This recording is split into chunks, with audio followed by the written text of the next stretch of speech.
Hello everyone, welcome to Lucent IS. তো আজি আমি এটা স্পেচিফিক সিৰিজ ষ্টাৰ্ট কৰি আছো যোনটো আহিবলগীয়া এছিষ্টেণ্ট একাউণ্টছ অফিচাৰৰ এক্সাম আছে APDCL আৰু AGCL ৰ আণ্ডাৰত পাতা হ'ব। তো এই সেশনটো আমাৰ পাঁচটা সেশন হ'ব টোটেল, পাঁচটা MCQ ডিছকাশ্যন সেশন হ'ব। তাতে আমাৰ ভেৰিয়াছ টপিকছত MCQ ডিছকাছ কৰিম। তাতে আপোনালোকক দেখুওৱা হ'ব হাউ টু এপ্ৰ'চ দ্য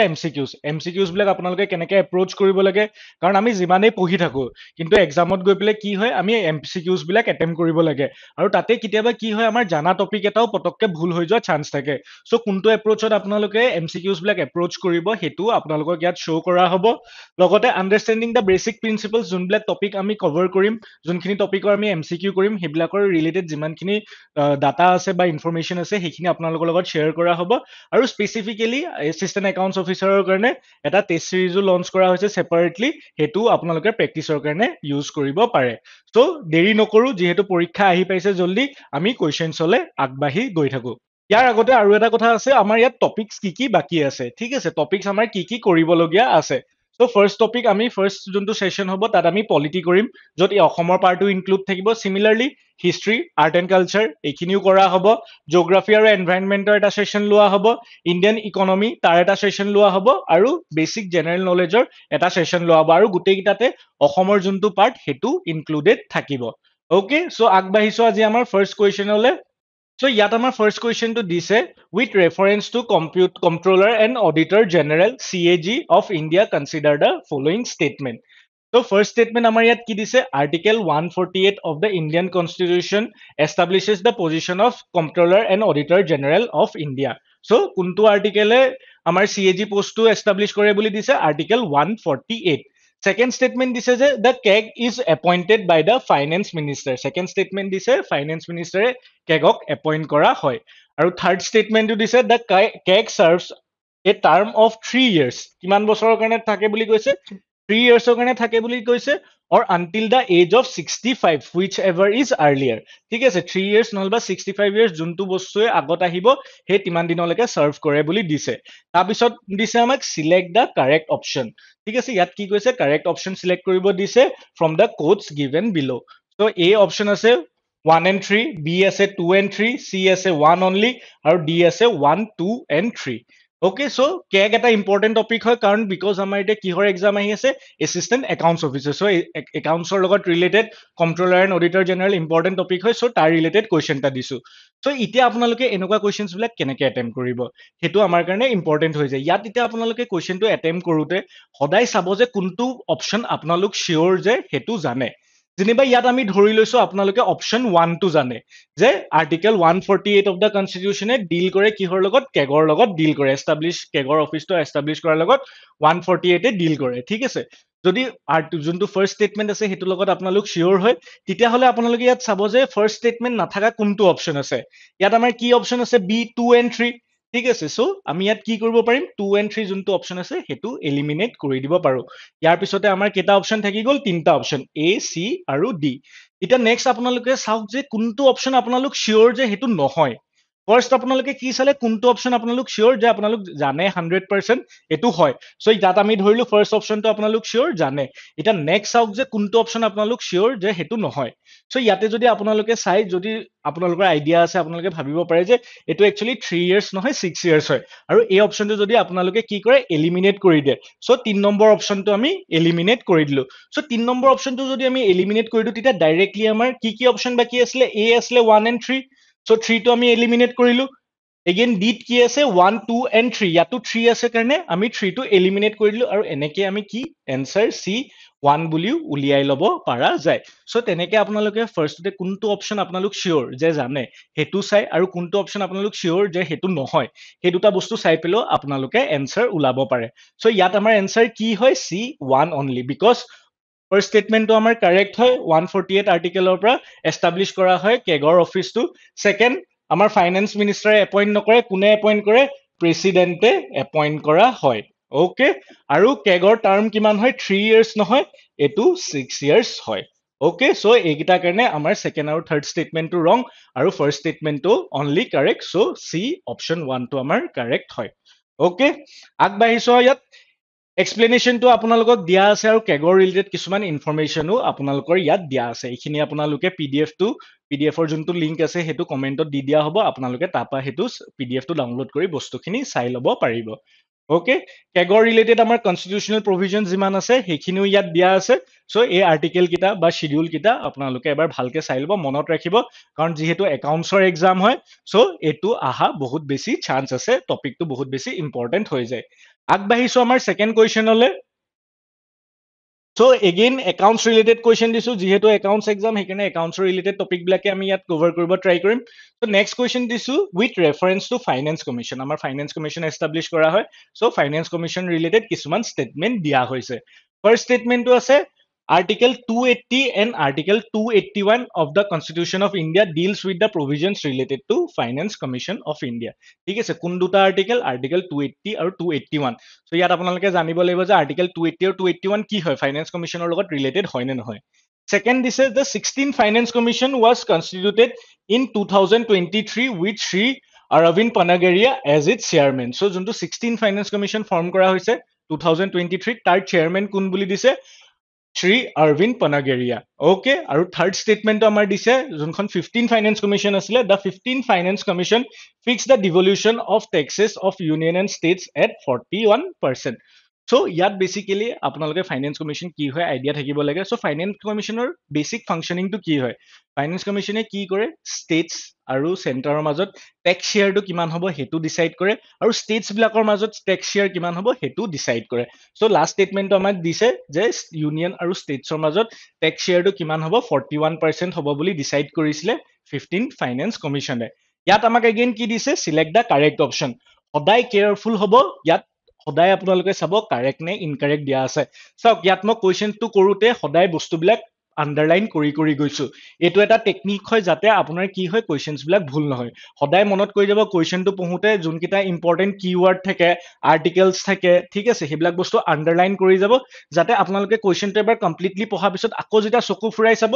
আপোনালোকে সেই কিৱৰ্ডছ কেইটা দেখা পায় আৰু তেতিয়া আপোনালোকৰ কি হয় ভুল হোৱা চান্সেছ কম হয় সেইটো কাৰণে আমাৰ এইবিলাক এক্সামত এমচিকিউ প্ৰেক্টিছটো বহুত বেছি ইম্পৰ্টেণ্ট হৈ পৰে Okay, so ইয়াত আমাৰ কি আহিছে select the correct option from the codes given below. A আছে কি 1 and 3, B আছে 2 only, C আছে 1 and 2 আৰু D আছে 1, 2 and 3. So ইয়াত এটা আপোনালোকে কবলে ট্ৰাই কৰক কি হয় আনসাৰটো okay so first option to 280 and 281 so এটো স্টেটমেন্ট আমাৰ কাৰেক্ট হয় কাৰণ আৰ্টিকেল 280 আৰু 281 ফাইনেন্স কমিশনৰ লগত ৰিলেটেড হয় নেক্সট এগেইন 16 ফাইনেন্স কমিশন চাওক এটো কি হয় এটো আমাৰ কব গলে এটা কাৰেন্ট এফেয়াৰ্সৰ বস্তু হয় আৰু বাকি টপিকটো আমাৰ কি হয় ষ্টেটিকৰ বস্তু হয় সো কেনেকে এটা টপিকতে কাৰেন্ট এফেয়াৰ্স প্লাস ষ্টেটিক দুটা বস্তুৱে হুমাই পেলা আপোনালোকক কোৱেশ্চন দিব পাৰে সো কাৰেক্ট সেকেন্ড স্টেটমেন্টটো আমাৰ কাৰেক্ট হয় কাৰণ যোনটো 16 ফাইনেন্স কমিশন 2023 ফৰ্ম কৰা হৈছে কাৰ আন্ডাৰত কাৰ চেয়াৰমেনশিপত আন্ডাৰ শ্ৰী অৰবিন্দ পনাগেৰিয়া আৰু যোনটো 15 ফাইনেন্স কমিশন আছিলে হেতুৱে ডিভলিউশনটো ফিক্স কিমানত কৰিছিলে 41%ত ফিক্স কৰিছিল সো ইয়াতে আমাৰ তিনটা স্টেটমেন্টে কাৰেক্ট হয় আৰু আমাৰ এনসাৰ ডি হয় মনত ৰাখিব 15 ফাইনেন্স কমিশনে কিমানত কৰিছিলে 41% কিন্তু 14 ফাইনেন্স কমিশনত কিমান আছিল এটো আমাৰ 42% আছিল ওকে 1% কমাই দিছিলে 15 ফাইনেন্স কমিশনত তো এইখিনি আমাৰ ইম্পৰ্টেন্ট টপিক ফাইনেন্স কমিশনটো এটা ইম্পৰ্টেন্ট টপিক এক্সামৰ কাৰণে সো এনেকুৱা বস্তুবিলাক মনত ৰাখিব এই পইণ্টছ বিলাক পলিটিত স্পেসিফিক্যালি আমাৰ আৰ্টিকেলছ বিলাক ইম্পৰ্টেন্ট হয় সো এই আৰ্টিকেলছ বিলাকো আপোনালোকে মনত ৰাখিব সেম আগৰ টপিকটোৰ নিচিনা আপোনালোকক ইয়াত ইনফৰমেশনছ খিনি দিয়া হৈছে আৰু এক্সট্ৰা ইনফৰমেশন যি আছে ফাইনেন্স কমিশনৰ ৰিলেটেড সেইখিনি বস্তু ইয়াত দিয়া হৈছে আপোনালোকে এবাৰ চাই ল'ব Revenue sharing, মই কৈছো states বিলাকৰ মাজতো revenue sharing কৰা হয় কেনেকে different হয় ঠিক আছে 14 ফাইনেন্স কমিশনে states বিলাকৰ আন্ডাৰত কি ক্ৰাইটেৰিয়াত revenue share কৰা হ'ব ঠিক আছে যেনেকে income distance আছিলে forest and ecology আছিলে area আছিলে population আছে তাৰ বেসিছত কি হয় states বিলাকৰ মাজত revenue share কৰা হয় এটো 14 যোনটো ফাইনেন্স কমিশন আছে তাৰ ক্ৰাইটেৰিয়া এইকিটা আছিলে কিন্তু 15 ফাইনেন্স কমিশন আহা লগে লগে ক্ৰাইটেৰিয়া আৰু দুটা বহাই দিয়া হৈছিলে কি হৈছিলে ট্যাক্স এফৰ্ট আৰু ডেমোগ্ৰাফিক পাৰফৰমেন্স ঠিক আছে সো এইবিলাক বস্তু মনত ৰাখিব 16 ফাইনেন্স কমিশন এটা ফৰ্ম হৈছে নতুনকে তাৰ ৰেকমেন্ডেশনছ খিনি আহিলে সেইখিনিও আমাৰ পিছৰ পৰীক্ষা বিলাকৰ কাৰণে ইম্পৰ্টেন্ট হৈ পৰিব এইখিনি বস্তু আপোনালোকে পিডিএফ পৰা চাই ল'ব নেক্সট আগবাঢ়িছো আমাৰ তো ইয়াতে মই আপোনালোকক কৈছো আমাৰ যোনটো ফৰ্থ পইণ্ট আছিলে কি হাইলাইটছৰ যে টেষ্ট সিৰিজ আমাৰ লঞ্চ কৰা হৈছে ঠিক আছে অলৰেডি দুটা টেষ্ট সিৰিজ আমাৰ অনলাইন গৈছে বাকি এইকেইটা টেষ্ট সিৰিজ টোটেল 8টা টেষ্ট সিৰিজ দিয়া হ'ব 50 কুৱেশ্যনছ থকা হ'ব পুৰা এক্সাম পেটাৰ্ণত ফৰ্ম কৰা হৈছে কুৱেশ্যনছ বিলাক কাৰণ আজিকালি যদি আপোনালোকে ডিপাৰ্টমেণ্টেল এক্সামৰ কুৱেশ্যনছ বিলাক চাই সেইটো একদম সিমিলাৰ হৈ গৈছে এপিএসসি প্ৰিলিমছৰ নিচিনা প্ৰিলিমছত যেনেকুৱা জেনেৰেল নলেজৰ ষ্টেটমেণ্ট বেছ কুৱেশ্যন আহে তেনেকুৱা আজিকালি ডিপাৰ্টমেণ্ট এক্সাম বিলাকতো কুৱেশ্যন আহা দেখা পোৱা যায় সো আমাৰ যিমানবিলাক কুৱেশ্যনছ আছে ষ্টেটমেণ্ট বেছ কুৱেশ্যনছ হ'ব কুৱেশ্যনৰ লেভেল বহুত ভাল হ'ব এক্সাম ওৰিয়েণ্টেড কে গোটেইখিনি কাটা হৈছে টোটেল 8টা টেষ্ট সিৰিজ আছে 50 কুৱেশ্যনছ কে প্ৰাইচটো বহুত কম আমাৰ 999 আছিলে কিন্তু এতিয়া ডিসকাউণ্টত 300ত দিয়া হৈছে যদি আপোনালোকে এক্সামটোৰ কাৰণে সিৰিয়াছ হয় এক্সামটো ভালকে দিম বুলি ভাবিছে সো অকল পঢ়ি থাকিলে নহব আপোনালোকে প্ৰেক্টিচ কৰিব লাগিব কুৱেশ্যনছ প্ৰেক্টিচ কৰিব লাগিব কাৰণ আপোনালোকৰ পঢ়াটোতো হৈ যাব কিন্তু প্ৰেক্টিচ নকৰিলে এক্সামত গৈ গৈ আপোনালোকৰ সৰু সুৰা ভুল হ'ব এই যিমানগাল কুৱেশ্যনছ আপোনালোকক কৰাম আপোনালোকে ট্ৰাই কৰিব এটেম্প কৰিবলৈ ঠিক আছে তাতে আপোনালোকে গম পাব যে কেনেকুৱা সৰু সৰু ভুল হোৱা আপোনালোকৰ চান্স থাকে সো এইটো আমাৰ টেষ্ট সিৰিজ হয় এচিষ্টেণ্ট একাউণ্টছ অফিচাৰ আপোনালোক যদি ইন্টাৰেষ্টেড হয় এইটো জইন কৰিব পাৰে অনলি 300 ৰুপিজত আগবাঢ়িছো আমি নেক্সট কুৱেশ্যন আমাৰ Consider the following statement regarding monetary policy committee. চাওক টপিকস কিটা কেনেকুৱা লৈ আহিছে গোটেই কিটা আমাৰ একাউণ্টছ ৰিলেটেড টপিকস লোৱা হৈছে যাতে একাউণ্টছ আৰু পলিটিটো আমি কেনেকে কানেক্ট কৰিব পাৰো সো যেটা যেহেতু একাউণ্টছৰ পেপাৰ হয় তাত আমাৰ অকল টপিক দিছে জেনেৰেল নলেজটো কোনো সেগ্ৰিগেট কৰি দিয়া নাই যে এৱাৰ্ডছৰ পৰা এনেকুৱা কুৱেশ্যন আহিব বা ইম্পৰ্টেণ্ট পাৰ্চনেলিটিজ তেনেকে সেগ্ৰিগেট কৰি দিয়া নাই বেলেগ এক্সাম বিলাকত আমাৰ দেখা যায় যে সেগ্ৰিগেট কৰি দিয়ে কিন্তু এও পেপাৰখনত কোনো সেগ্ৰিগেশ্যন কৰি দিয়া নাই সো সেইকাৰণে একাউণ্টছ ৰিলেটেড যিমানখিনি পলিটি বস্তু আছে আমি ইয়াত ডিসকাস কৰিব ট্ৰাই কৰিছো সো ইয়াত দিছে যে consider the following statement regarding কি monetary policy committee and select the correct answer from the codes given below ঠিক আছে ইয়াতে দি দিছে কি কাৰেক্ট এনসাৰ আমি সিলেক্ট কৰিব লাগে কাৰ বিষয়ে দিছে মনিটাৰী পলিচি কমিটি ঠিক আছে ইয়াত ফাৰ্ষ্ট ষ্টেটমেণ্ট কি দিছে The MPC is a statutory body. ঠিক আছে statutory body বুলি দিছে established under Reserve Bank of India Act 1934. So RBI যোনখন Act 1934 তাৰ আন্ডাৰত কি বনোৱা হৈছে MPC খন Monetary Policy Committee খন বনোৱা হৈছে first statement. Second statement the RBI governor is the ex officio chairman of the committee. ঠিক আছে যোনজন RBI গভৰ্ণৰ থাকে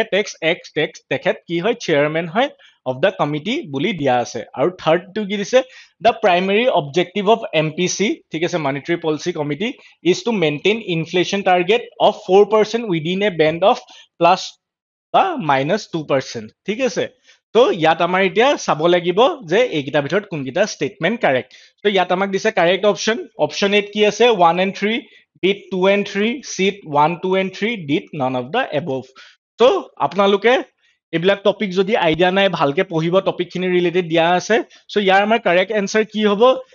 মনিটাৰী পলিচি কমিটি এখন স্টেটুটৰী বডি হয় ইয়েছ স্টেটুটৰী বডি হয় কনষ্টিটিউচনেল নহয় স্টেটুটৰী বডি হয় আৰু কোনখন এক্টৰ আন্ডাৰত ফৰ্ম কৰা হৈছে Reserve Bank of India Act 1934 first statement আমাৰ correct second RBI governor ex officio chairman হয় of monetary policy committee yes এইটো ষ্টেটমেণ্টটো আমাৰ কাৰেক্ট হয় আৰু থাৰ্ডটো কি হৈছে মনিটাৰী পলিচি কমিটিৰ মেইন অবজেক্টিভটো হৈছে ইনফ্লেশ্যনটো মেইনটেইন কৰা টাৰ্গেট কিমান 4%ৰ প্লাছ মাইনাছ 2 মেক্সিমাম 6%লৈকে যাব দিব পাৰে নবা কমিলে কিমান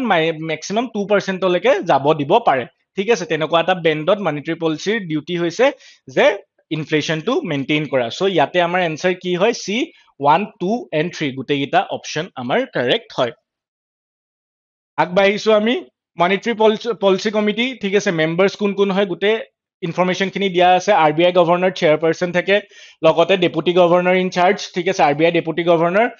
in charge of monetary policy তেখেতো থাকে মেম্বাৰ থাৰ্ড থাকে ওৱান অফিচিয়েল মেম্বাৰ নমিনেটেড বাই RBI ঠিক আছে এজন RBI নমিনেট কৰে আৰু তিনজন মেম্বাৰ কি চেন্ট্ৰেল গভৰ্ণমেণ্টে এপইণ্ট কৰে টোটেল 6 মেম্বাৰ বডি এটা থাকে আৰু তাৰে চেয়াৰমেন কোন থাকে RBI গভৰ্ণৰ তিনজন মেম্বাৰ RBI পাই আহে আৰু তিনজন মেম্বাৰ কাৰ পৰা আহে গভৰ্ণমেণ্টৰ ফালৰ পৰা আহে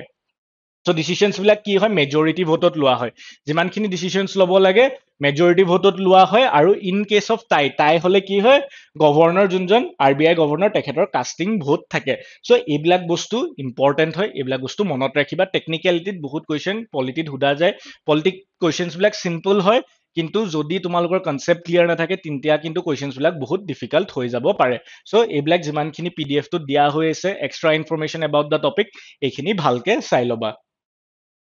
নেক্সট আগবাঢ়িছো এগেইন একাউণ্টছ ৰিলেটেড আমাৰ টপিক পলিটিৰ কি হয় মানি বিল with reference to money bill in India, consider the following statement. So money bill related kitaman statement dia hoise hegita ami sabo lage. First, a money bill can contain provisions related to only to taxation, borrowing or expenditure from consolidated fund of India. Second statement is a the speaker of Lok Sabha has the final authority to certify a bill as money bill. So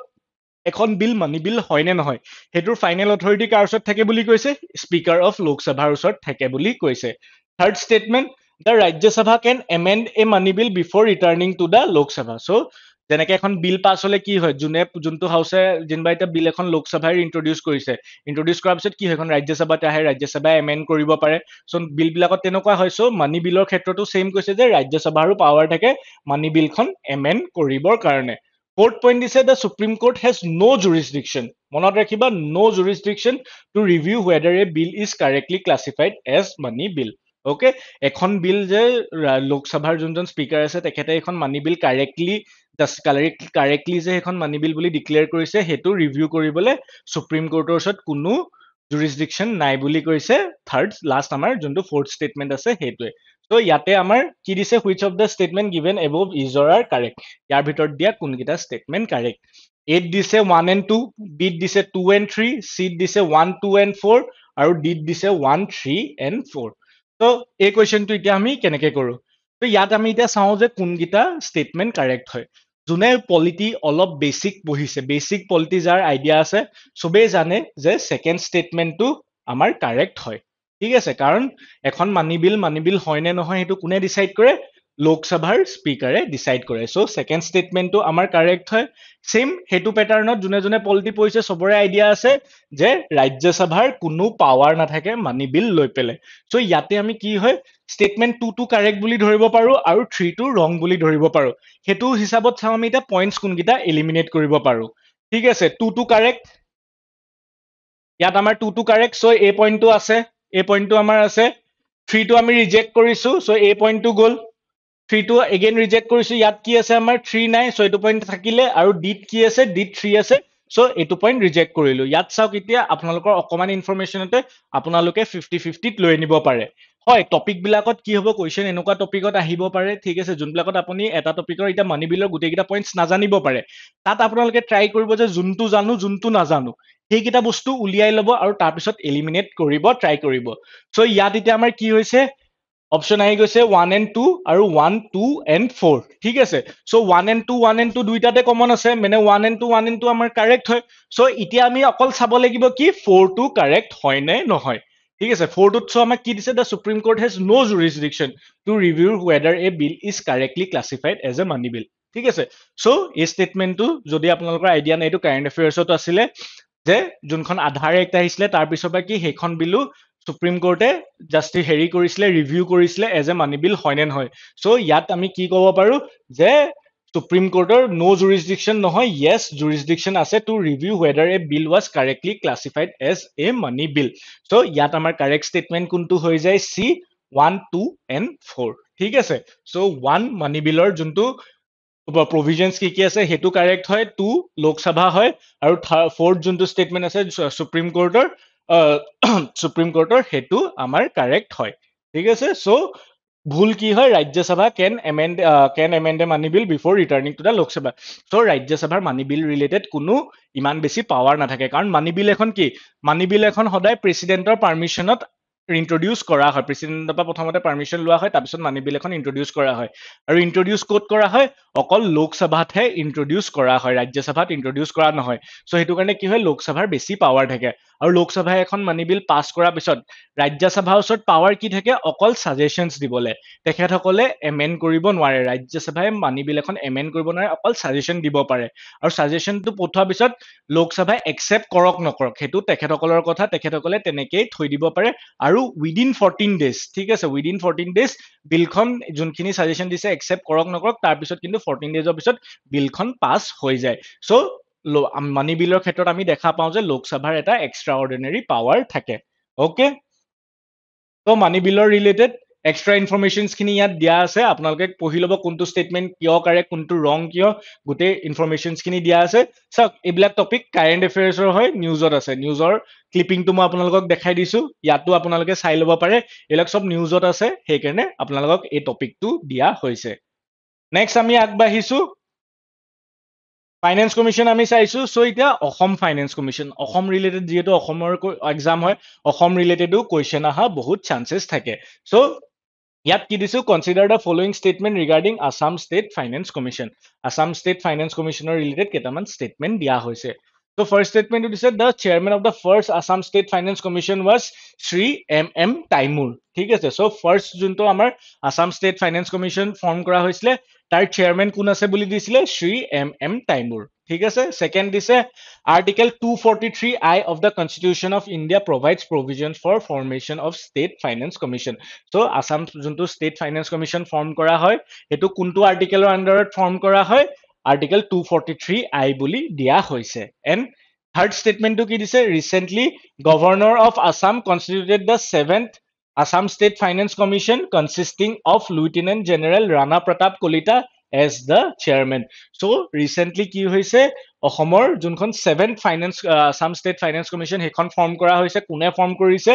governor e form korise aru tar chairman kak dise Lieutenant General Rana Pratap Kolita as the chairman. Okay, so yat dise amak select the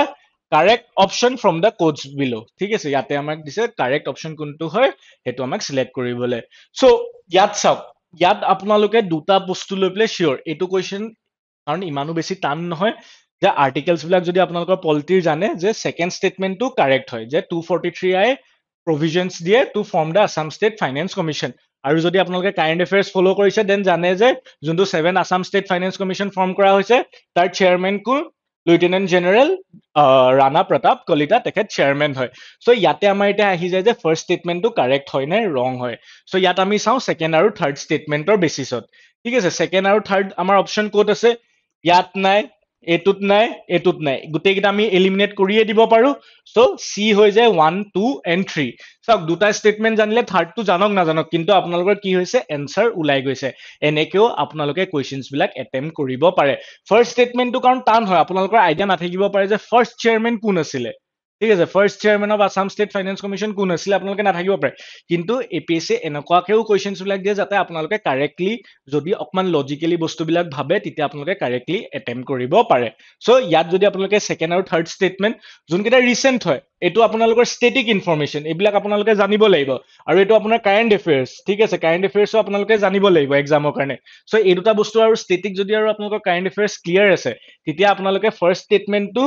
নাজানাকেও কিন্তু এটোৰ answer কৰিব পাৰিছে কাৰণ 2 and 3 একেলগে থাকা option কোনটো আছে অকল সি টো আছে আৰু তাতে 1 2 আছে সো 1 2 and 3 গুটেই কিটা আমাৰ কাৰেক্ট অপচন হয় ওকে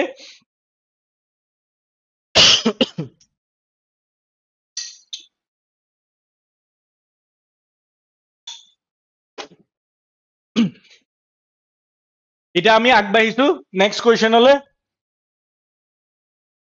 ইয়াত চাওক আপোনালোকক গোটেই ইনফৰমেশ্যনছ খিনি দিয়া আছে লাইক এভৰি কোৱেশ্চন সব কোৱেশ্চনৰ নিচিনাকে ইয়াত আপোনালোকক ইনফৰমেশ্যনছ বিলাক দিয়া আছে আপোনালোকে এবাৰ চাই ল'ব next question number 6 Question number 6 ত কি হৈছে again এটো Assam related question হয় অসম related question টা দিয়া হৈছে with reference to advocate general of the state ঠিক আছে যেনেকে attorney general থাকে central levelত তেনেকে state levelত কি থাকে advocate general of state consider the following statement so advocate general related কেটামান statement দিছে first statement টো কি দিছে article 160 of the constitution of India has provided for the office of advocate general of states ঠিক আছে আপোনালোকে চাওক এতিয়ালৈকে আমি যিমানখিনি কোৱেশ্চনছ কৰিছো সবতে আৰ্টিকেল ইনক্লুডেড আছে আৰ্টিকেল খিনি বহুত বেছি ইম্পৰ্টেন্ট হৈ যায় আমাৰ এক্সাম বিলাকৰ কাৰণে এমসিকিউ কাৰণে কাৰণ বাকি কিটা স্টেটমেন্ট জানিলো আপোনালোক যদি আৰ্টিকেলটো লৈ পেলে শিওৰ নহয় তেতিয়া আপোনালোকৰ কিন্তু ভুল হৈ যোৱা চান্স থাকে তেতিয়া আপোনালোকে 100% শিওৰিটিত এনসাৰ এটা টিক কৰিব নোৱাৰে সো সদায় পলিটি পঢ়োতে আপোনালোকে আৰ্টিকেল খিনি কিন্তু মনত ৰাখিব ইম্পৰ্টেন্ট আৰ্টিকেলছ সব আপোনালোকৰ মনত থাকিব লাগিব সো ফাৰ্স্ট স্টেটমেন্টত কি দিছে article 160 of the constitution provides for the office of advocate general of state second statement কি দিছে advocate general of the state is appointed by the president of India so কোনে appoint কৰে প্ৰেসিডেন্টে appoint কৰে বুলি দিছে third statement কি দিছে the advocate general of the state serves for a fixed term of 5 years so কিমান দিনৰ কাৰণে serve কৰে 5 ইয়াৰ্ছৰ কাৰণে ফিক্স টাৰ্ম থাকে বুলি দিছে ঠিক আছে সো ইয়াত আমাক এটা কি দিছে কোৱেশ্চনটো ভালকে চাব সিলেক্ট দা ইনকাৰেক্ট অপচন ঠিক আছে এই তিনটাৰ ভিতৰত ইনকাৰেক্ট কোনটো হয় হেতুহে চাব দিছে অপচন ফ্ৰম দা কোডছ বিলো যেনেকে মই আপোনালোকক আগত কৈছো সদায় কোৱেশ্চনটো চাওঁতে এইবিলাক বস্তু বক্স বনাব বা আন্ডাৰলাইন কৰিব যাতে আপোনালোকৰ কিৱৰ্ডছ বিলাক ভুল নহয় সদায় এক্সামত দেখা পোৱা যায় যে এক্সপিৰিয়েন্স বিলাকৰ কি ভুল হয় ইনকাৰেক্ট আছিলে কিন্তু কাৰেক্টটো মাৰ্ক কৰি আহিলে তেনেকুৱা ভুল নকৰিব কাৰণ আজিকালি স্পেচিফিকেলি ডিপাৰ্টমেণ্টেল এক্সাম বিলাক বহুত বেছি কম্পিটেটিভ হ'ব ধৰিছে কাৰণ পোষ্ট কম থাকে কাট অফ বহুত হাই যায় তাত যদি আপোনালোকে জানা এনচাৰ এটা ভুল কৰি আহে কিন্তু তেতিয়া সেইটো আপোনালোকৰ বহুত ডাঙৰ লছ এটা হৈ যায় চ' সদায় এনেকে আপোনালোকে এইবিলাক আন্ডাৰলাইন বা বক্স কৰিব চ' ইয়াত আমাক ইনকাৰেক্ট অপশ্যন উলিয়াব দিছে ফাৰ্ষ্ট অপশ্যন দিছে 1 অনলি এক নম্বৰ ষ্টেটমেণ্টটো ৰং বুলি দিছে ছেকেণ্ড বি 2 অনলি থাৰ্ড 3 তিন নম্বৰটো নে লাষ্ট গোটেইকেইটা ৰং ইয়াত ষ্টেটমেণ্ট আমি জানিব লাগিব চ' এতিয়া আমি যদি চাওঁ এডভোকেট জেনেৰেল অফ ষ্টেটৰ চ' আৰ্টিকেল কোনটো হয় that provide for the office of advocate general এইটো 160 নহয় 165 হয় ঠিক আছে চ' আমাৰ ফাৰ্ষ্ট ষ্টেটমেণ্টটো ৰং অ'কে চ' এতিয়া আমাৰ ওচৰত অপশ্যন কি বাকী থাকিলে 1 নহ'লে বা 1 2 and 3 এটা ষ্টেটমেণ্ট চাই পেলাই আমাৰ ওলাই গ'ল যে হয়তো 1 2 হ'ব নহ'বা 1 2 and 3 এটা ষ্টেটমেণ্ট জানোতে আপোনালোকে কি হ'ল ইয়াত এইটো 50-50 এলিমিনেশ্যনত লৈ আনিব পাৰিলে ঠিক আছে এইবিলাক টেকনিক আপোনালোকে এক্সামত ইউজ কৰিব আৰু এইবিলাক টেকনিক কেতিয়া ইউজ কৰিব পাৰিব যেতিয়া আপোনালোকে কিন্তু কণ্টিনিউৱাছ প্ৰেক্টিচ কৰিব অকল পঢ়ি থাকিলে এক্সাম ক্লিয়াৰ নহয় সদায় মক টেষ্ট MCQ এইবিলাক দিব লাগে প্ৰেক্টিচ কৰিব লাগে সেইকাৰণে যোনটো আমাৰ মক টেষ্ট আছে সেইটো আপোনালোকে এটেম্প কৰি চাব পাৰে তাত আপোনালোকৰ কুৱেশ্যনছ বিলাক কৰিলে আপোনালোকে এক্সামৰ কাৰণে ভালকে প্ৰিপাৰেচন হ'ব নেক্সট আমাৰ statement second statement to ki advocate general of the state is appointed by the president so চাওক এটা আপোনালোকে অকমান যদি লজিক্যালি ভাবে নাজানেও যদি লজিক্যালি ভাবে যেহেতু এটো এটা স্টেটৰ পজিশন হয় এটো প্ৰেসিডেন্টে এপইন্ট কৰিব নে গভৰ্ণৰে এপইন্ট কৰিব তো লজিক্যালি যদি ভাবিছে এটো কি হয় গভৰ্ণৰে এপইন্ট কৰা হয় সেকেন্ড স্টেটমেন্টটো আমাৰ ৰং হৈ যায় আৰু যেতিয়া আপোনালোকে গম পালে যে 1 ও ৰং 2 ৰং সো অপচন কোনটো আছে ডি সি ইয়াত আমাকে থাৰ্ডটো নাচালেও হয় ঠিক আছে ডাইৰেক্টলি আপোনালোকৰ এনসাৰ ওলাই যাব যে ডি 1 2 and 3 তথাপি আমি থাৰ্ড টাৰ্মটো চাই লও advocate general of the state serves a fixed term of 5 years fixed term নহয় এডভোকেট জেনেৰেলে অফিসটো হোল্ড কৰে in the pleasure of the governor গভৰ্ণৰে যেতিয়া মন যায় এপইন্ট কৰিব পাৰে যেতিয়া মন যায় অফিচৰ পৰা অতৰাবও পাৰে সো কোনো ফিক্সড টাৰ্ম নাথাকে ওকে সো এনেকেও আপোনালোকে চাওক এলিমিনেট কৰি নিজে আইডিয়া লগাই লজিক্যালি ভাবি বস্তুবিলাক কি কৰে এটেম্প কৰিব পাৰে আৰু এনসাৰ্ছ বিলাক কাৰেক্ট কৰিব পাৰিব নেক্সট আগবাঢ়িছো আমি ইয়াতে আপোনালোকক দিয়া আছে এক্সপ্লেনেশ্যন চাই ল'ব আমাৰ এটা নতুন কোৰ্সও লঞ্চ কৰা হৈছে ফাৰ্ষ্ট ট্ৰেক কোৰ্স বুলি এপিএসসি প্ৰিলিমছৰ কাৰণেও আৰু ডিপাৰ্টমেণ্টেল এক্সামছৰ কাৰণেও চাওক আজিকালি আপোনালোক যিমানখিনি ষ্টুডেণ্টছে ডিপাৰ্টমেণ্টেল এক্সাম দিছে ৰিচেণ্টলি যিমানখিনি ডিপাৰ্টমেণ্টেল এক্সাম হৈছে টুৰিজিমৰ হওক ৰিচেণ্টলি হৈ যোৱা এনফৰ্চমেণ্টৰ এক্সামটো হওক তাত যদি কুৱেশ্যনছ বিলাক দেখে জেনেৰেল নলেজৰ যিমান কুৱেশ্যনছ আছে গোটেইখিনি যোনটো এপিএসসি প্ৰিলিমছ লেভেলত হয় সেইটো লেভেলতে কুৱেশ্যনছ বিলাক আহা দেখা পোৱা যায় তাৰ আপোনালোকৰ মই এক্সাম্পলো দেখাম সো সেইটো কাৰণে ডিপাৰ্টমেণ্টেল এক্সাম আৰু যাতে এপিএসসি টো আপোনালোকক হেল্প কৰে তাৰ কাৰণে এটা কোৰ্স লঞ্চ কৰা হৈছে লুচেণ্টৰ ফালৰ পৰা ফাৰ্ষ্ট ট্ৰেক কোৰ্স বুলি তাৰ ডিটেইলছ খিনি আমি পিছত ডিসকাস কৰিম এটো কিয় কৰা হৈছে কিয় ডিপাৰ্টমেণ্টেল এক্সামত আমি এপিএসসি লেভেলত প্ৰিপাৰেচন লাগে ফৰ জেনাৰেল নলেজ হেতু আপোনালোকক মই ফাৰ্ষ্টতে দেখাই ল তো ইয়াতে আপোনালোকে যদি কোৱেশ্চন নম্বৰ 7 টো চাই এটো আমাৰ হৈ গৈছে পিওয়াইকিউ ঠিক আছে পিওয়াইকিউ এপিএসসি ডিপাৰ্টমেণ্টেল এক্সামৰ কনজাৰভেশ্যন অফিচাৰ বুলি এটা এক্সাম হৈছিলে তাতে এই কোৱেশ্চনটো আহিছে চাওক আগতে ডিপাৰ্টমেণ্টেল এক্সাম বিলাকত ফেকচুৱেল কোৱেশ্চন আহিব পাৰে কিন্তু ৰিসেন্ট যোনটো ট্ৰেন্ড দেখা হৈছে তাতো স্টেটমেন্ট বেস কোৱেশ্চন আহা হৈছে আৰু টান টান কোৱেশ্চন আহা হৈছে সেইকাৰণে যোনখিনি ষ্টুডেন্টছে এপিএসসি প্ৰিলিমছৰ কাৰণে জেনাৰেল নলেজ প্ৰিপাৰেচন কৰি থাকে তেখেতসকলৰ সদায় ডিপাৰ্টমেণ্টেল এক্সাম বিলাকত জিএস পৰ্চনটো ভাল হোৱা দেখা যায় ঠিক আছে সো হেতু কাৰণে আমাক প্ৰিপাৰেচনো এতিয়া প্ৰিপাৰেচন যোনটো ডিপাৰ্টমেণ্টেল এক্সামৰ আছে হেতু আমি এটা লেভেল আপ কৰিব লাগে হেতু এটা নেক্সট লেভেললৈ নিব লাগে হেতু কাৰণে আমাৰ এটা কোৰ্স স্পেসিফিক্যালি লঞ্চ কৰা হৈছে সো এই কোৱেশ্চনটো আমি ফাৰ্ষ্টতে চাই লও So yet ki dise which of the following statement regarding the Constitution of India are correct? ठीक है Constitution of India related कोन किटा statement correct বুলি সুধিছে First statement to ki dise the fourth schedule of the Constitution deals with allocation of seats in Council of States. ठीक है fourth schedule kita বিষয় দিয়া হৈছে Second statement the sixth schedule deals with provisions related with the administration of tribal areas in some states. Sixth schedule কিহৰ লগত deal কৰে administration of tribal areas in some state. Again, this is 7th schedule. 7th schedule কিহৰ লগত deal কৰে বুলি দিছে status of states of Nagaland and Jammu and Kashmir. Jammu and Kashmir আৰু নাগালেণ্ডৰ লগত ডিল কৰে বুলি দিছে 7 শিডিউলে আৰু লাষ্টত আমাৰ 10 শিডিউল দিয়া হৈছে 10 শিডিউলে কিহৰ লগত ডিল কৰে বুলি দিয়া হৈছে elaborates the fundamental duties of the citizen ঠিক আছে চ' কুৱেশ্যনটো চাওক ইমানো বেছি ইজি নহয় কমপ্লিকেট কৰি দিছে আপোনালোকক সোধা নাই যে চিম্পলি সোধা নাই যে ফৰ্থ শিডিউল ডিলছ উইথ বুলি আগতে যেনেকৈ আমাৰ ফেকচুৱেল কুৱেশ্যন আহে fourth schedule of the constitution deals with 4টা অপশ্যন দি দিছে তেনেকুৱা নহয় ইয়াত আপোনালোকক গোটেইকেইটা শিডিউলৰ 4টা বেলেগ বেলেগ শিডিউলৰ বেলেগ বেলেগ ষ্টেটমেণ্ট দিছে চ' ইয়াৰ পৰাই আপোনালোকে আইডিয়া পাব পাৰে যে কুৱেশ্যনছৰ লেভেল কেনেকৈ হাৰ্ড হৈ গৈছে ডিপাৰ্টমেণ্টেল এক্সামত ত' ইয়াত সুধিছে select the correct answer from the codes given বিলো ইয়াতে আমাক সুধিছে যোনকেইটা কোডছ দিয়া আছে তাৰ ভিতৰত কাৰেক্ট এনচাৰ কোনটো হয় 8 দিয়া আছে 2 and 4 বিত দিয়া আছে 3 and 4 চিত দিয়া আছে 1 and 2 আৰু ডিত দিয়া আছে 1 and 3 চ' আপোনালোকৰ যদি শিডিউলছৰ আইডিয়া আছে দেন আপোনালোকে জানে ফাৰ্ষ্ট যোনটো ষ্টেটমেণ্ট দিয়া আছে 4th শিডিউল আৰু 6th শিডিউল এই দুটা কাৰেক্ট হয় 7 শিডিউলটো আমাৰ ৰং হয় কাৰণ ইয়াত আমাৰ যোনখিনি লিষ্ট আছে যেনেকে state list central list concurrent list এইখিনিৰ লগত ডিল কোনে কৰে 7 শিডিউলে কৰে আৰু 10 শিডিউলত আমাৰ কি এণ্টি ডিফেকশ্যন যিমানখিনি প্ৰভিজনছ আছে সেইখিনি আমাৰ 10 শিডিউলত দিয়া আছে চ' 7 আৰু 10 শিডিউলৰ যোনকেইটা ষ্টেটমেণ্ট দিয়া আছে 3 and 4 এইকেইটা আমাৰ ৰং হৈ যায় চ' 3 and 4 আমাৰ ক'ত নাই 1 and 2 ক'ত আছে চিত আছে 1 and 2 ইজ কাৰেক্ট চ' চাওক এইটো এটা জাষ্ট এক্সাম্পল দিছো আপোনালোকৰ কেনেকুৱা আমাৰ APSCয়ে প্ৰেজেণ্ট ডে ডিপাৰ্টমেণ্টেল এক্সামৰ কুৱেশ্যনছ কাটি আছে চ' এইটো লেভেলত আমি প্ৰিপেৰেশ্যন কৰিব লাগিব নেক্সট যোনকেইটা আমাৰ ছেশ্যন চলিব কৈছো হিষ্ট্ৰীৰ জিঅ'গ্ৰাফিৰ এনভাইৰনমেণ্ট যিমানকেইটা আমাৰ 5টা ছেশ্যন আছে টোটেল সেই 5টা ছেশ্যনত মই আপোনালোকক আৰু PYQ দেখাম কেনেকুৱা টাইপৰ APSCয়ে প্ৰেজেণ্ট ডে কুৱেশ্যন কাটি আছে সেইটো কাৰণে আপোনালোকে ডিপাৰ্টমেণ্টেল এক্সামৰ কাৰণেও প্ৰিপেৰেশ্যনৰ এটা লেভেল হাই কৰিব লাগিব যাতে তাতো আপোনালোকৰ ক্লিয়াৰ কৰিব পাৰে এক্সামখিনি নেক্সট আমি আগবাঢ়িছো ইয়াত আপোনালোকক ইনফৰমেশ্যনখিনি দিয়া আছে চাই ল'ব কুৱেশ্যন নম্বৰ 8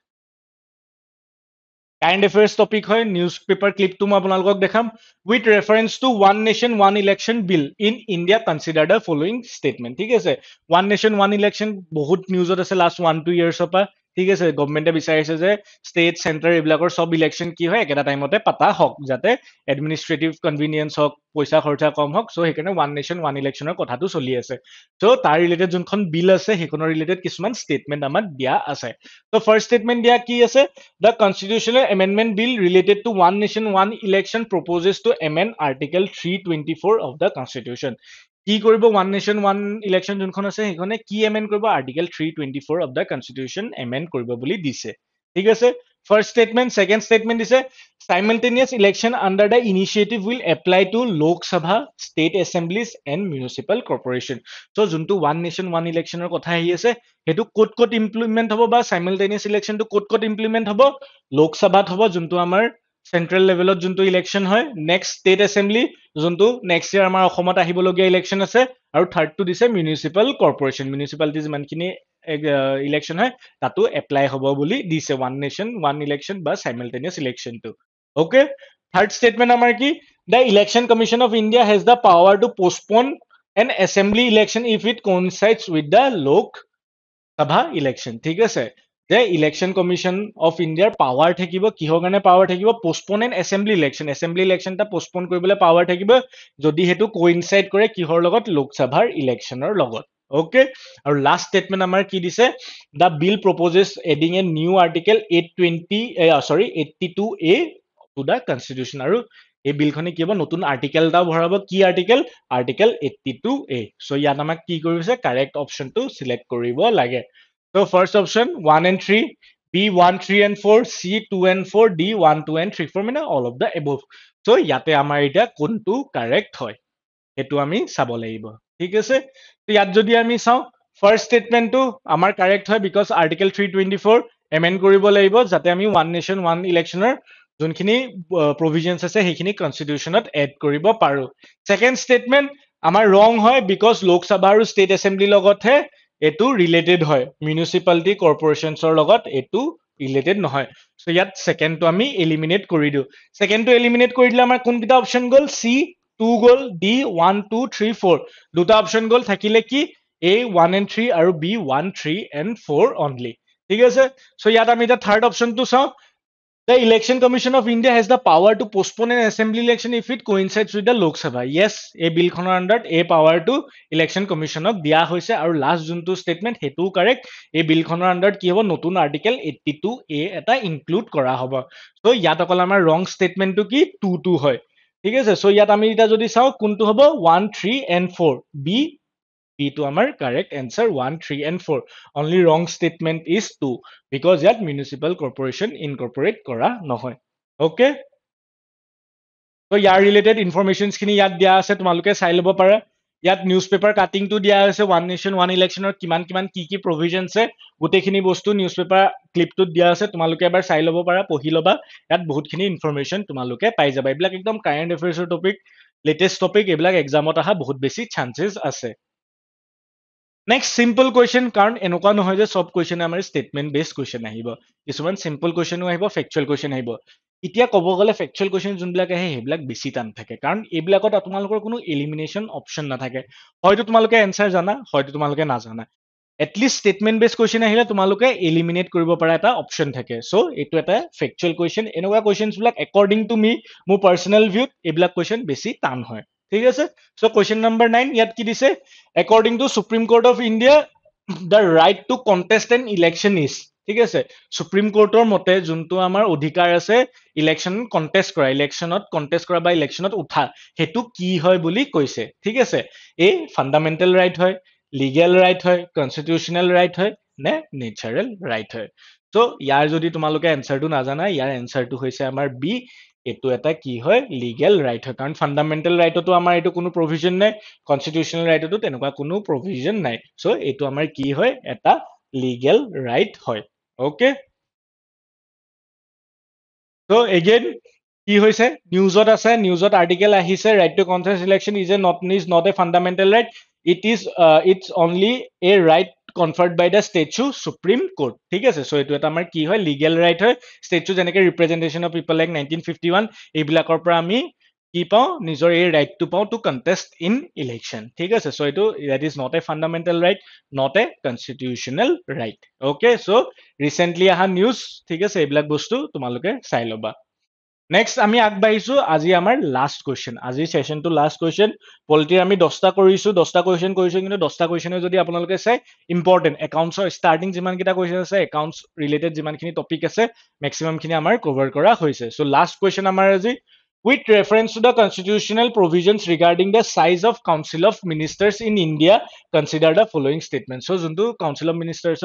যোনটো সাইজ থাকে কিমান কাউন্সিল অফ মিনিষ্টাৰ্ছ থাকিব হেতুৰ ৰিলেটেড কিছুমান ষ্টেটমেন্ট দিয়া হৈছে first statement the 91st constitutional amendment act 2003 introduced a cap on the size of council of ministers at both center and state level so যোনটো council of ministers থাকিব তাত কিমান কিজন member থাকিব হেতুৰ ওপৰত কি হৈছে কি কৈছে যে 91st কনস্টিটিউশনাল এমেন্ডমেন্ট এক্টে তাত এটা কেপ লগাই দিলে যে ইমানটো পাৰ্চেন্টেজ হে মেম্বাৰ্ছ কাউন্সিল অফ মিনিষ্টাৰ্ছত থাকিব পাৰে সো তেনেকুৱা সিস্টেম এটা আনিছে বুলি কোনে কৈছে 91st কনস্টিটিউশনাল এমেন্ডমেন্ট এক্টে আনিছে বুলি কৈছে second statement the total number of ministers including the prime minister in the Union Council of Ministers cannot exceed 10% of the total strength of Lok Sabha. ঠিক আছে তো Lok Sabhat Lok Sabhat বা central লেভেলত যোনটো council of ministers বনিব তাত কিমান পাৰ্চেন্টৰ Cape লগাইছে বুলি কৈছে 10%ৰ কেপ লগাইছে বুলি কৈছে সেকেন্ড স্টেটমেন্ট থাৰ্ড স্টেটমেন্টত কি কৈছে the total number of ministers in state including chief minister cannot exceed 15% of the total strength of state legislative assembly so again third statement কি কৈছে state legislative assembly stateৰ যিমানখিনি council থাকিব তাত কিমান পাৰ্চেন্টৰ Cape আছে বুলি কৈছে 15%ৰ কেপ আছে বুলি কৈছে and last statement fourth statementত কি দিছে union territories with a legislature such as Delhi Puducherry are exempted from upper limit of on the size of council of ministers ঠিক আছে so যোনবিলাক union territories আছে যাৰ legislative assemblies আছে legislature আছে যেনেকে Delhi হক Puducherry হক তাহাঁতৰ কোনো তেনেকুৱা কেপ নাই বুলি কৈছে ঠিক আছে সো চাৰিটা স্টেটমেন্ট ইয়াত আমাক কি দিছে কাৰেক্ট সদায় মনত ৰাখিবা চাবা যে কাৰেক্ট দিছে নে ইনকাৰেক্ট দিছে ইয়াত কি দিছে কাৰেক্ট দিছে 8 1 and 3 bit 1 3 and 4 seat 2 and 4 আৰু ডিট 1 and 2 ওকে সো ইয়াত এতিয়া আমাৰ কাৰেক্ট কি হয় সো ইয়াত যদি আমি চাব যাও ভালকে ফাৰ্স্ট স্টেটমেন্ট আমাৰ কাৰেক্ট হয় 91st যোনটো কনস্টিটিউশনাল এমেন্ডমেন্ট এক্ট আছিলে হেতুৱে এক্স্যাক্টলি কেপ আনি দিছিলে in the central and state council যোনটো চাইজ অফ কাউন্সিল হ'ব তাত কেপ আনিছিলে চ' ফাৰ্ষ্ট ষ্টেটমেণ্টটো আমাৰ কাৰেক্ট চ' ফাৰ্ষ্ট ষ্টেটমেণ্ট যদি আমি ইয়াত বিচাৰো কোনকেইটা অপশ্যনত আছে এত আছে বিত আছে চিত আছে চ' চৰি ডিত আছে চ' চিটো আমি ইয়াত ডাইৰেক্টলি এলিমিনেট কৰি দিলো আমাৰ ওচৰত বাকী থাকিলে তিনিটা অপশ্যন ছেকেণ্ডটো কি দিছে যে যোনটো ষ্টেট লেভেল হ'ব তাত কেপটো কিমান হ'ব 10% বুলি দিছে চ' এইটো আমাৰ ৰং হয় ইয়াত 10% নহয় এইটো কিমান হয় 15% হয় চ' এগেইন ছেকেণ্ড ষ্টেটমেণ্টটো আমাৰ ৰং এতিয়া ছেকেণ্ড ষ্টেটমেণ্টটো যদি উলিয়াবলগীয়া হয় আমি ক'ৰ পৰা উলিয়াব পাৰিম এইটোতো আমাৰ গ'লে ডি পৰা আমি উলিয়াই দিওঁ চ' কি থাকিলে আমাৰ ওচৰত অপশ্যন এতিয়া 50-50 লে আহি গ'ল এ আৰু বি থাকি গ'ল ঠিক আছে 1 and 3 নে 1 3 and 4 যদি থাৰ্ডটো চাওঁ থাৰ্ডটোত কেপটো কিমান দিছে ষ্টেট লেভেলত 15% চ' দিছ ইজ কাৰেক্ট ঠিক আছে চ' 1 and 3 কাৰেক্ট হয় চ' ইয়াত আমাৰ এগেইন কিন্তু ইয়াৰ পিছত আমি এলিমিনেট কৰিব পৰা নাই 1 and 3 ইয়াতো আছে 1 and 3 ইয়াত আছে আমি এতিয়া চাব লাগিব ফ'ৰ্থটো কাৰেক্ট হয় নে নহয় ফ'ৰ্থটোত কি দিছে যে ইউনিয়ন টেৰিটৰী যোনবিলাকৰ লেজিছলেচাৰ আছে সেইবিলাকত কোনো তেনেকুৱা কেপ নাই বা কোনো এক্সেমশ্যন তেনেকুৱা নাই ঠিক আছে কোনো তেনেকুৱা আপাৰ লিমিট নাই বাট কি এই ষ্টেটমেণ্টটো ৰং হয় যোনবিলাক ইউনিয়ন টেৰিটৰিজ আছে উইথ লেজিছলেচাৰ তেখেতসকলতো কেপ আছে অফ 15% কোনখন কনষ্টিটিউচনেল এমেণ্ডমেণ্ট এক্ট আনিছিলে 91st কনষ্টিটিউচনেল এমেণ্ডমেণ্ট এক্ট চ' ইয়াত আমাৰ কি হৈ যায় ফ'ৰ্থ ষ্টেটমেণ্টটো ৰং চ' কাৰেক্ট কি হৈ যায় এ 1 and 3 অ'কে 1 and 3 টো আমাৰ কাৰেক্ট হৈ যায় ইয়াতে এক্সপ্লেনেশ্যন দিয়া আছে কোনটো ষ্টেটমেণ্ট কিহৰ কাৰণে কাৰেক্ট কোনটো কাৰণে ৰং সেইটো তোমালোকে চাই ল'বা লাষ্টতে মই যোনটো কৰ্চৰ কথা কৈছিলো আমাৰ ফাৰ্ষ্ট ট্ৰেক কৰ্চ ঠিক আছে এইটো লঞ্চ কৰা হৈছে চ' ইয়াত ডিপাৰ্টমেণ্টেল এক্সাম হওক ইঞ্জিনিয়াৰিং এক্সাম যোনটো APSC লেটেষ্ট ইঞ্জিনিয়াৰিং এক্সামৰ নটিফিকেশ্যন আছে বহুতখিনি পষ্ট ওলাইছে তাত সদায় ইম্পৰ্টেণ্ট হৈ যায় GS পৰ্চনটো কাৰণ যেতিয়া কিছুমান ছাবজেক্ট স্পেচিফিক